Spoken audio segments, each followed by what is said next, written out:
Hola, buenos días o buenas tardes. No sé si estaréis haciendo la tarea por la mañana o ya la habréis dejado un poquito para el final del día. Nos toca ver la escultura en el gótico, ¿vale? Vamos a seguir la misma estructura que hicimos en el románico: arquitectura, escultura y luego terminaremos con pintura. Este es el penúltimo vídeo ya, es decir, ya después de esto nos quedaría lo que es la pintura en el gótico y con eso cerraríamos el temario de este año. Así que mucho ánimo, que estos dos últimos trabajos salgan perfectamente, lo mejor que podáis. ¿Cómo lo he montado? Lo que he hecho ha sido intentar demostraros esa evolución que existe en la escultura del románico al gótico. ¿Por qué? Pues por como ya visteis, ¿no? Cuando vimos la arquitectura, el gótico significa que el ser humano ha cambiado totalmente su visión de la realidad. Acordaos, ¿no? Han nacido grandes ciudades, las iglesias se han convertido en grandes catedrales y hay una idea fundamental, y es que se ha cambiado el concepto de Dios. Ya Dios no es ese ser, ¿no? que nos hace temer la muerte, el mileniarismo, el apocalipsis, y se ha simbolizado la idea de Dios asociándola a la idea de la luz, ¿no? Algo mucho más positivo. Entonces todo eso, lógicamente, igual que en la arquitectura, pues se va a ver reflejado en la escultura. De hecho, si os fijáis en la primera diapositiva, la que he puesto así como portada, que es el pórtico de la Catedral de Estrasburgo, ya en estas esculturas hay unas enormes diferencias con lo que vimos en el románico. No he querido meter muchas diapositivas, entonces lo que vamos a ver son características de la nueva escultura y siempre la vamos a relacionar con lo que había antes, ¿vale? Para que de esa manera pues podáis ver los cambios que se han producido y los entendáis lo mejor posible. Vamos para allá. Primera diapositiva. Aquí está, mayor independencia del marco arquitectónico, ¿vale? Es esto que está puesto aquí arriba.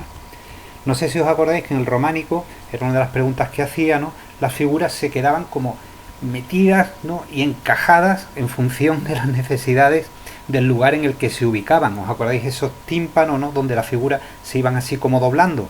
Bueno, pues en el gótico las figuras se van a ir independizando de ese marco arquitectónico. Vamos a ver la diapositiva y ahí está todo, creo que bastante bien explicado. En el románico llegaban incluso, esto estaba en el cuestionario pasado, a deformarse para adaptarse. Aquí os he puesto, esto es un relieve que está en Silos, en el momento, ¿no? En el que Cristo ya ha resucitado, pues vuelve a aparecer y uno de los discípulos, que es Santo Tomás, pues duda, ¿no? Y le metía los deditos en la llaga de la lanza, ¿no?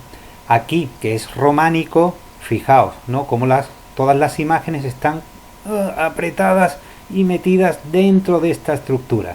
Y ahora, si miráis aquí a la derecha, esta imagen la tenéis en la Catedral de Sevilla, es una escena del bautismo de Jesús.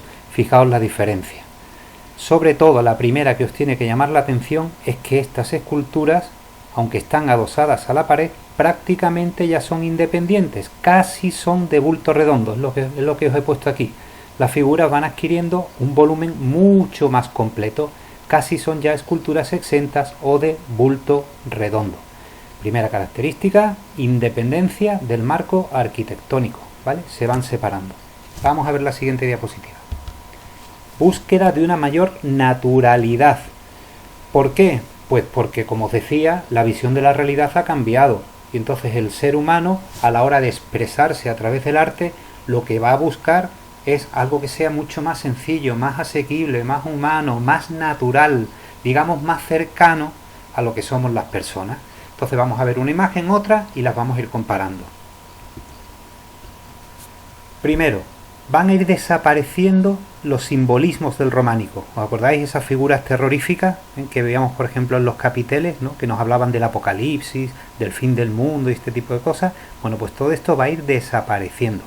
Las líneas ya se van a hacer mucho más redondeadas. Fijaos en la anunciación y visitación de la portada de la Catedral de Reims, ¿vale? Mucho más redondeadas que no en este tipo de esculturas donde todo, por culpa de parecer, ¿no? Más hierático, más rígido, como si fuera todo un bloque, pues era mucho más complicado. Otra característica asociada a la naturalidad, pues una mayor tendencia al realismo a través de los gestos. Fijaos la gestualidad, no hay más que mirar. Por ejemplo, esta escena es la visitación, ¿no? María va a ver a Isabel para decirle que está embarazada. Y prácticamente entre ellas lo que hay es una comunicación, es un diálogo. Si vemos la escena de la Anunciación, pasa exactamente igual, mucho más natural, el ángel inclina su cabeza y le está hablando a María, ¿no? Y le está anunciando pues lo que ya todos sabemos. Aquí a la izquierda, si ves esta imagen, la gestualidad es completamente diferente. Fijaos en el rostro, ¿no? de la Virgen del Románico, que era mucho más serio. La sonrisa, por ejemplo, del niño es muy antinatural, ¿no? Parece como muy forzada. Claro, toda esta naturalidad además conlleva que se intenta captar un momento concreto. Son como escenas concretas, lo que obliga a los escultores pues a que las figuras adopten unas posturas mucho más naturales. En definitiva, que pasamos del hieratismo y la rigidez del románico a una mayor naturalidad, gestualidad, forma de expresar sentimientos, incluso, como habéis visto, con escenas concretas. Tú ves una Virgen del románico y es atemporal, ¿no? No parece que esté metida en un momento concreto. Sin embargo, cuando tú miras una escultura del gótico, al ser mucho más naturales, la puedes relacionar con un tiempo concreto, con unas circunstancias concretas. Todo, por tanto, se va a hacer mucho más humano. Fijaos qué bonita esta imagen, ¿vale? Es la Virgen Blanca del parteluz de la Catedral de León. ¿Os acordáis? El parteluz era esa columna, ¿no?, que dividía la puerta, cuando estuvimos viendo las portadas románicas, en la columna central, vale, pues ahí, ese era el parteluz. Una nueva espiritualidad que requiere tratar nuevos temas y de forma diferente. Claro, si el concepto de Dios ha cambiado y ya no es un Dios tenebroso, sino que es un Dios que inspira la luz, ¿no?, la alegría, un sentimiento mucho más positivo, pues todo eso se va a ver claramente en los rostros de las esculturas. Bueno, y en el tratamiento, lógicamente, de cada uno de los elementos de esa escultura. Por ejemplo, se abandona la rigidez, se abandona el hieratismo, que era propio de las esculturas románicas. Y aquí van a aparecer expresiones de sentimientos. Fijaos el rostro de la Virgen, fijaos el rostro del niño. Esta sonrisa, sí, es una sonrisa muchísimo más natural que la que podíamos ver aquí. No tiene nada que ver. Y aparte, se van a cuidar mucho los ropajes, lo cual le va a dar una sensación mayor de movimiento. Cuando tú miras esta escultura, lo que ves es rigidez. Aquí no hay movimiento, están estáticos. En este caso no. Fijaos, por ejemplo, como el pliegue del manto de la Virgen nos hace ver claramente la posición, por ejemplo, que tiene el brazo. Igual pasa con el niño. Es verdad que hay algunas cosas que son similares. Por ejemplo, la bola, la bendición, ¿vale? Eso ya estaba en el románico. La bola, la bendición del niño a la humanidad, pero tratada de manera completamente distinta. Amor, alegría. Claro, si tú apuestas por los sentimientos, va a pasar también lo contrario. No solamente vas a expresar alegría. Si hay que expresar sufrimiento, pues se expresa el sufrimiento. Y eso donde mejor se ve es en las esculturas de los Cristos. Entonces he puesto el Cristo de Baccio que vimos en el románico y a la derecha un Cristo gótico. Y vais a ver que las diferencias son muy grandes. Esto es un Cristo románico. Acordaos, simetría absoluta. No sufre absolutamente nada. Los dos pies apoyados sobre una madera. Parece que simplemente está descansando y mirando diciendo, bueno, pues nada, aquí estoy. Y ahora comparadlo con lo que es un Cristo gótico. Grandísimas diferencias. Es un Cristo que está muerto, está descolgado, no está apoyado sobre la cruz, está clavado. Los pies, que aquí se ponían en paralelo sobre una superficie de madera, aquí ya aparecen clavados. Y luego la otra grandísima diferencia es el tratamiento de lo que es la anatomía del Cristo. En los Cristos románicos no se le prestaba ninguna atención. Aquí sí, en el gótico sí, porque si tú quieres expresar el sufrimiento, un Cristo que ha muerto, lógicamente tienes que cuidar mucho más, ¿no?, la musculatura, por ejemplo, ¿vale?, que se ve, y luego, por supuesto, si hace falta, pues se pone la herida de la lanzada, ¿no? Fijaos la diferencia entre uno y otro. Por lo tanto, en resumen, todo se hace más humano. Expresamos sentimientos, tanto de alegría, como de tristeza, como de dolor, como de sufrimiento. Pero cuando una persona se enfrenta a una escultura gótica, ya lo que ve es a un ser humano, ¿vale? Con que expresa, digamos, todas sus intenciones, todas sus emociones o todo lo que lleve dentro. Vale, pues sigo para adelante.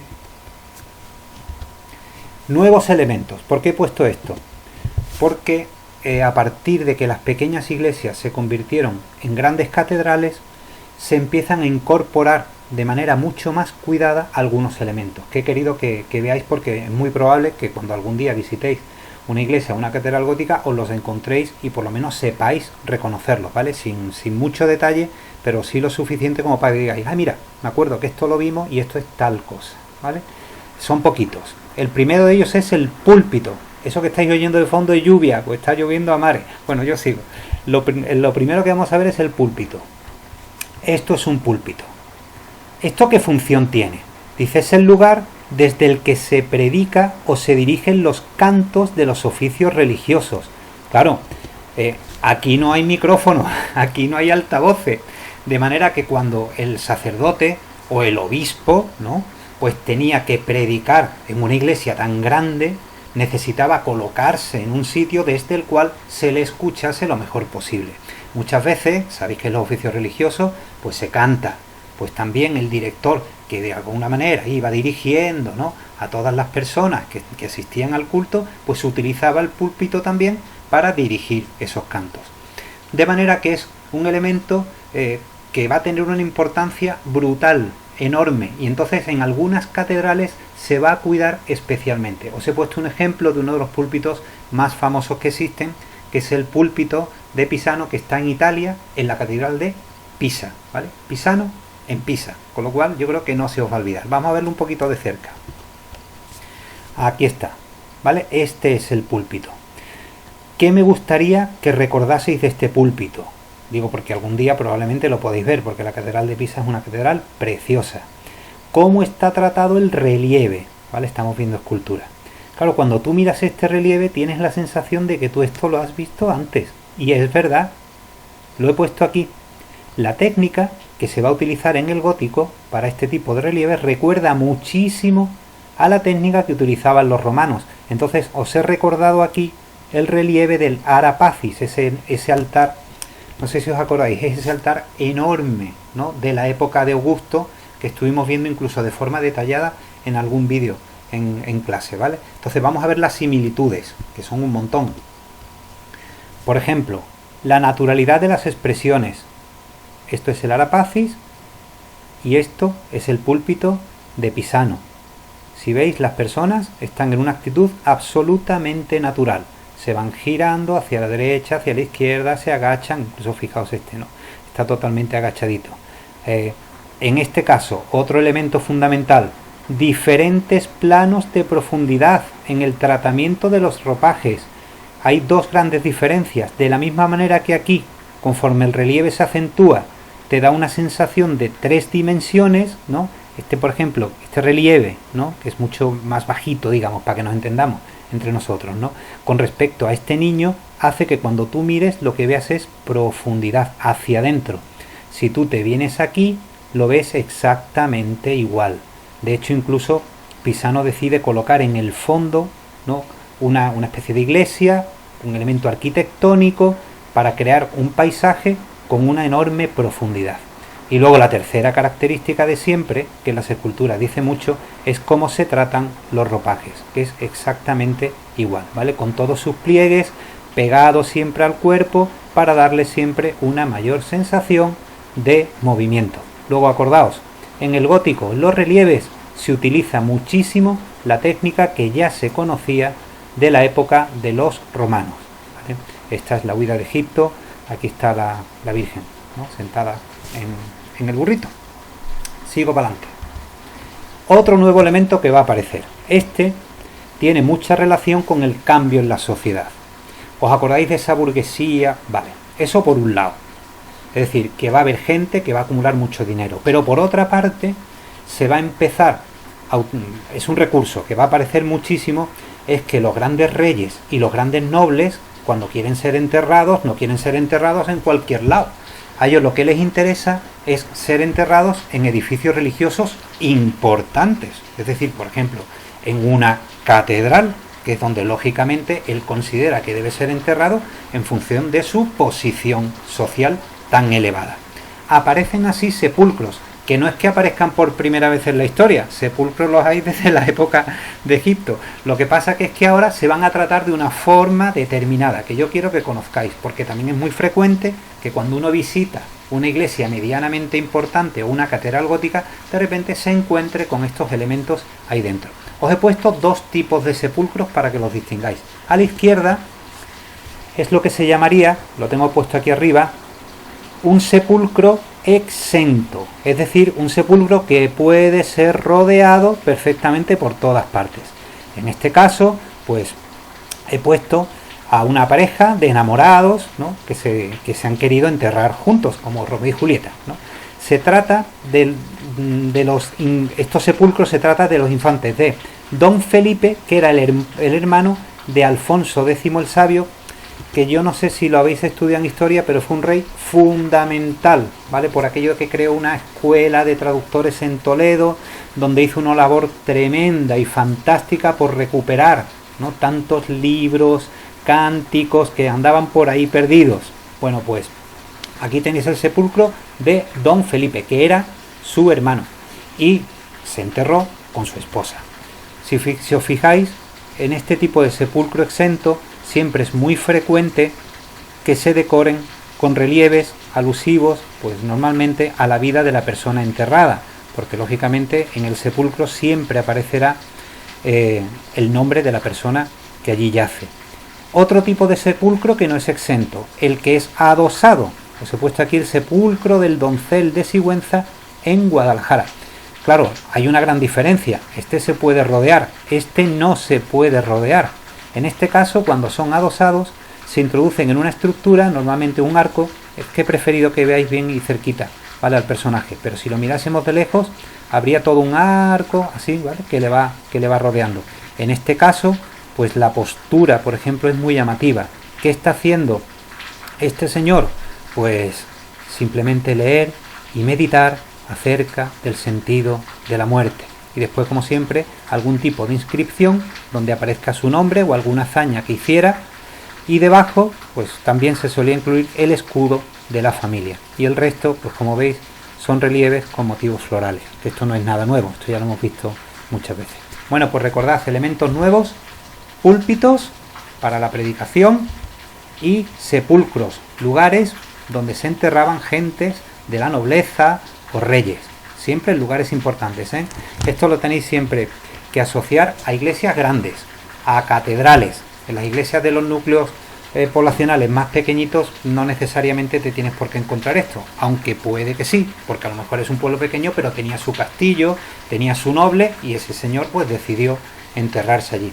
Tener en cuenta que la iglesia se sostiene también muchas veces con el dinero de los nobles, y entonces lógicamente luego el noble a cambio pide a la iglesia, ¿no?, ser enterrado en el lugar en el cual él ha estado a lo mejor durante toda su vida colaborando, ¿no?, dando dinero para el mantenimiento o el sostenimiento de esa catedral. Vale, y vamos a ver el último nuevo elemento. Es el retablo. Esto también es muy frecuente y lo vais a ver siempre. Bueno, Sevilla es que es una mina. Si te paseas por cualquier iglesia de Sevilla te los vas a encontrar. Los retablos están siempre, en todas ellas, y además de todo tipo. Yo me voy a centrar sobre todo en el concepto de lo que es un retablo, ¿vale?, para que cuando los miréis por lo menos entendáis un poco qué funcionalidad tienen, por qué están en ese sitio y de qué manera tenéis que mirarlos. Primero lo definimos y luego lo analizamos. Un retablo es una obra de arte, lógicamente, que está pintada o esculpida. En este caso es pintada, pero hay muchos retablos que lo que tienen dentro son infinitas esculturas diferentes. Se solían hacer sobre madera, ¿no?, como es este caso. Hay retablos hechos de piedra y sobre todo de mármol. ¿Dónde se colocan los retablos? Siempre en los lugares más importantes del edificio religioso. Sin duda, si no puede faltar en algún sitio, es justamente detrás del altar. Pensad que el altar es el elemento más importante de un edificio religioso porque es donde se realiza, ¿no? Se realizan, por ejemplo, las misas o los sacramentos, ¿no? Y ahí es donde se hace la consagración, que es el momento fundamental de una Eucaristía. Entonces, el altar, que es el sitio más importante, siempre de alguna manera se magnificaba o se le daba más importancia colocando detrás esta estructura que es el retablo. Claro, al estar en una iglesia, lo pone en la diapositiva y creo que se entenderá a la primera, no hay que explicar mucho, representaban siempre escenas bíblicas de la Biblia, ¿no? Y siempre, por supuesto, escenas religiosas. Yo he escogido este retablo no porque sea un retablo especialmente famoso, ¿de acuerdo? Lo que pasa que tiene los elementos perfectos para que en un simple golpe de vista podáis entender perfectamente por qué tienen esta estructura. Se trata del retablo de la Virgen del Comendador, esto está en la provincia de Huesca, y vamos a ver cómo tenéis que mirar un retablo.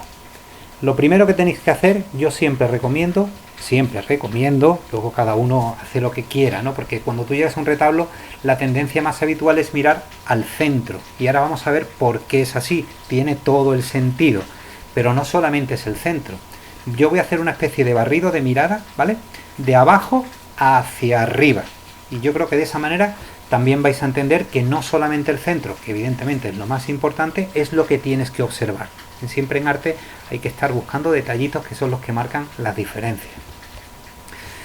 Parte de abajo se llama predela, aquí lo tenéis escrito, ¿vale? Y es la base sobre la que se va a colocar todo el resto del retablo. A partir de aquí, todos los retablos se distribuyen en lo que se llaman cuerpos y calles. Los cuerpos son las franjas horizontales.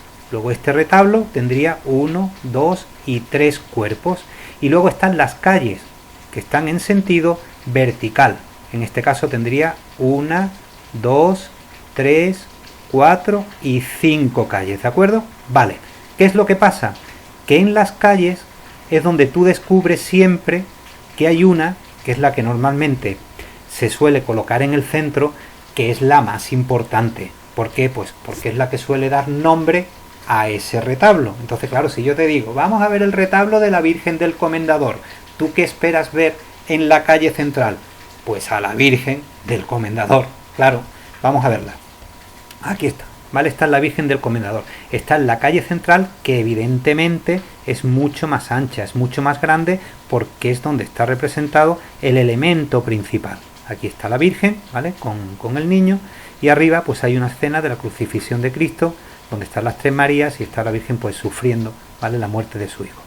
El último elemento que tenéis que conocer de un retablo, porque es muy frecuente, es el marco que siempre va a rodearlo.